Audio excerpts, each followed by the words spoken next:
Ya, bismillahirrahmanirrahim. Assalamualaikum warahmatullahi wabarakatuh. Kembali lagi di YouTube channel Adit Murti. Nah, materi ini adalah budidaya, syarat tumbuh, dan hama penyakit pada tanaman karet. Ini adalah materi yang saya ambil dari beberapa buku, internet, ya kan, jurnal, saya gabung jadi satu. Termasuk juga slide-slide-nya itu saya ambil, saya minta izin ke mereka.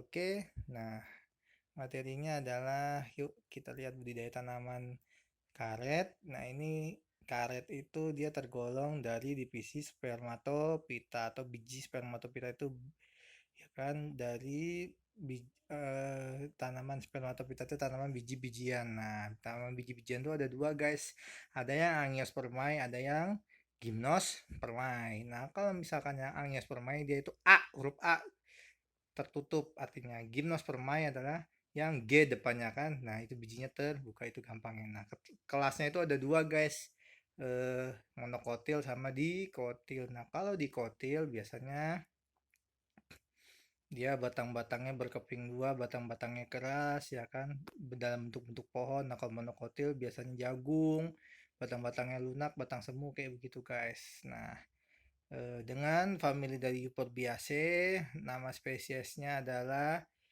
Hevisia brazineales. Nah, mungkin dari Brazil kali ya, namanya Braziliensis. Nah, oke. Itu kemudian ini adalah botani dari tanaman karet. Nah, tanaman karet terdiri dari tangkai dan daun utama, ya kan? Panjangnya daunnya 3 sampai 20 cm, panjang tangkainya bisa 3 sampai 10 cm. Nah, biasanya ada 3 anak daun nih, guys. Nah, itu kan daun karet ini biasanya berwarna hijau menjadi kuning atau malah rontok. Nah, tingginya, ya kan, itu dilihat dari morfologi daun. Nah, ini dari morfologi bunganya nih, guys. Bunga karet termasuk dalam tanaman yang sempurna karena memiliki bunga jantan dan bunga betina dalam satu pohon, ya kan. Nah, kemudian bentuknya seperti lonceng. Nah, ini biji karet nih guys. Biji karet terdapat dalam setiap ruang buah. Biji karet yang besar dengan kulit yang warna yang coklat kehitaman dengan bercak yang berpola khusus. Nah, mungkin pada zaman dahulu, ya, saya masih kecil tahun 90-an. Ini sering banget nih saya beli. Nah, ini saya beli, saya adu-adu, taruh di atasnya, tak, pecah, tak, pecah, tak, pecah. Nah, sering nih. Nah, mungkin pada zaman sekarang sudah nggak kenal lagi mungkin mainan main pakai biji karet. Mainnya pakai gadget, guys. Ya, itulah nikmatnya lahir zaman dahulu, guys. Nah, ini yang kemudian adalah buah karetnya nih, guys. Nah, ini buah karetnya, dia diameternya 3 sampai 5 cm, terbentuk dari penyerbukan, ya kan. Terus jika sudah tua, buah karetnya akan pecah. Nah, di dalamnya ini ada bijinya. Nah, yang kayak ini bijinya. Nah, kemudian akar karet. Akar pohon karet berupa akar tunggang. Nah, itu tadi ya ciri dari tanaman dikotil, memiliki akar tunggang. Kalau monokotil akarnya serabut. Nah, akarnya itu bisa sampai 25 meter di bawah permukaan tanah. Tinggi, guys. Nah, kemudian sifat tanah yang baik untuk tanaman karet itu adalah biasanya tanah-tanah yang mempunyai vulkanis, aluvial, dan bahkan tanah gambut itu mempunyai unsur hara yang tinggi, ya. Kalau misalkan kita tahu kan tanah vulkanis ini adalah tanah-tanah yang banyak unsur hara. Nah, memang sih habis dari gunung meletus dar rusak tanaman. Nah, sisa-sisanya dari itu dia mempunyai unsur hara kandungan yang sangat bagus. Nah, kemudian tanaman karet juga butuh tanah yang gembur dan harus ke dalam. Nah, terdiri dari dia tuh nggak bisa di satu sisi. Nah, kita ketahui kan eh, struktur tekstur tanah itu ada tiga, ada liat, lempung, sama debu. Nah, ini harus ya boleh dikatakan seimbang-seimbang lah, berbagi. Jangan semuanya lihat, nanti dia nggak bagus. Jangan semuanya pasir, nanti dia nggak bagus. Nah, dia harus berbagi. Ya kan? Nah, pH-nya karet itu terdiri dari 3 sampai 7. Kalau misalkan dia di atas 7, kalau pH basah dia pertumbuhannya juga kurang bagus. Nah, kemiringan tanahnya itu di bawah 16%. Jadi jarang orang sebenarnya nanam nanam di atas permukaan gunung, nanti dia toeng longsor. Nah, ini iklimnya nih. Iklim karet itu bisa tumbuh ya kan 16 lintang selatan sampai 16 lintang utara. Berarti eh, antara negara tropis, subtropis. Nah, dia masih dapat tumbuh nih, guys. Nah, kalau musim dingin, negara dingin bersalju, nah susah kali numbuh karet.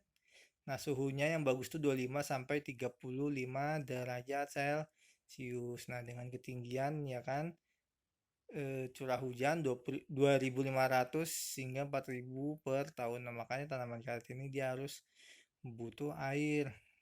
Nah, dia tanaman karet tumbuh optimal di 200 meter di atas permukaan laut. Nah, tarakan sendiri tidak ada yang di 200 meter di permukaan laut. Makanya mungkin kalau saya nggak salah sih ya, saya belum terlalu sampai ke ujung-ujungnya ngelilingin Tarakan. Mungkin di Tarakan belum ada kali yang nanam karet mungkin ya kan.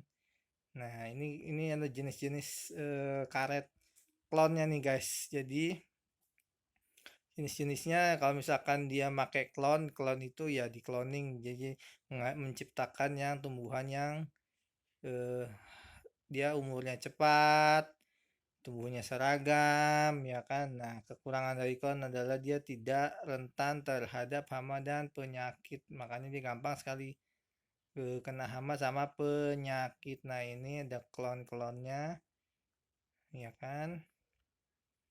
Nah, ini pengadaan ini kalau misalkan dia mau menyemai. Menyemai. Nah, ini mau sistem bikin karet. Jadi buat bedengan nih, guys. Ya, buat bedengan, bedengan dibuat mengarah ya terserah lah timur barat panah utara, terus kemudian dicangkul kedalamannya, kemudian dibuat ruangan. Nanti semua ini ada semua videonya, bisa dilihat lah di materi video yang saya share. Ini persemaiannya ya kan jarak, jadi kita nyemai jadi persemaian itu ada dua, guys, ada persemaian langsung dan sama persemaian tidak langsung. Nah, kalau misalkan persemaian langsung itu naruhnya di bedengan. Nah, persemaian tidak langsung kita bisa naruh di polybag dulu kah, di potray kah, di ember kah, di mana kah. Nah, intinya bukan di tempat lahan untuk kita menanam. Nah, keunggulannya apa sih kalau misalkan kita persemaian langsung itu? Ya, yang pertama dia yang pasti lebih irit, ya kan, dana tenaga pasti lebih irit. Nah, yang kedua dia bisa langsung beradaptasi dengan tanaman. Nah, kelemahannya adalah nah untuk daya tumbuhnya dia agak rendah karena kan dia susah untuk mengendalikan hama penyakit pada di awal yang di tanah luas gini. Tapi kalau misalkan keuntungan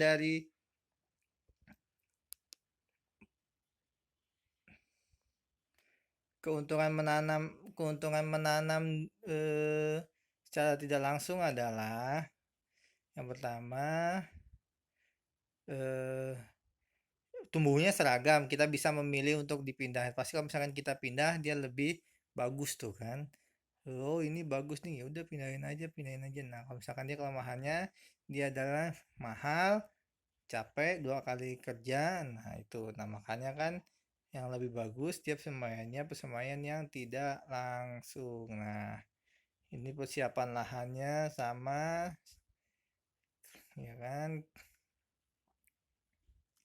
Nah, ini kalau misalkan kita mau pakai teknik itu kan yang secara biji. Nah, generatif, ya kan. Secara vegetatif. Nah, secara generatif itu adalah menanamnya dari biji. Kalau secara vegetatif menanamnya mungkin dari setek, okulasi. Kalau okulasi itu menyambung, guys, batang bawah sama batang atas.